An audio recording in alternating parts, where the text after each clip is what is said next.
Chapter 2. The creation is completed. God rests on the seventh day. The prior spirit creation is explained. Adam and Eve are placed in the Garden of Eden. They are forbidden to eat of the tree of knowledge of good and evil. Adam names every living creature. Adam and Eve are married by the Lord.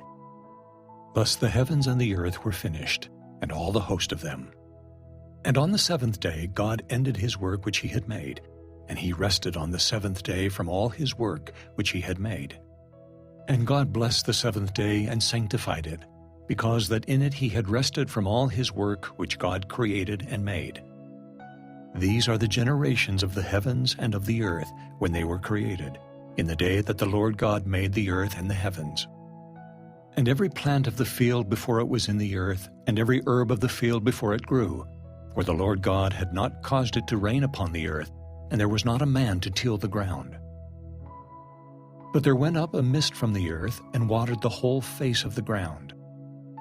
And the Lord God formed man of the dust of the ground, and breathed into his nostrils the breath of life, and man became a living soul. And the Lord God planted a garden eastward in Eden, and there he put the man whom he had formed. And out of the ground made the Lord God to grow every tree that is pleasant to the sight and good for food, the tree of life also in the midst of the garden, and the tree of knowledge of good and evil. And a river went out of Eden to water the garden, and from thence it was parted and became into 4 heads. The name of the first is Pison, that is it which compasseth the whole land of Havilah, where there is gold. And the gold of that land is good, there is bdellium and the onyx stone. And the name of the second river is Gihon, the same is it that compasseth the whole land of Ethiopia.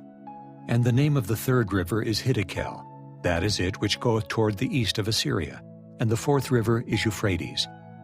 And the Lord God took the man, and put him into the Garden of Eden to dress it, and to keep it. And the Lord God commanded the man, saying, Of every tree of the garden thou mayest freely eat, but of the tree of the knowledge of good and evil thou shalt not eat of it, for in the day that thou eatest thereof thou shalt surely die. And the Lord God said, It is not good that the man should be alone. I will make him an helpmeet for him. And out of the ground the Lord God formed every beast of the field and every fowl of the air, and brought them unto Adam to see what he would call them. And whatsoever Adam called every living creature, that was the name thereof. And Adam gave names to all cattle, and to the fowl of the air, and to every beast of the field. But for Adam there was not found an helpmeet for him. And the Lord God caused a deep sleep to fall upon Adam, and he slept.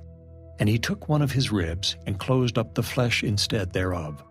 And the rib, which the Lord God had taken from man, made he a woman, and brought her unto the man. And Adam said, This is now bone of my bones, and flesh of my flesh. She shall be called woman, because she was taken out of man. Therefore shall a man leave his father and his mother, and shall cleave unto his wife, and they shall be one flesh. And they were both naked, the man and his wife, and were not ashamed.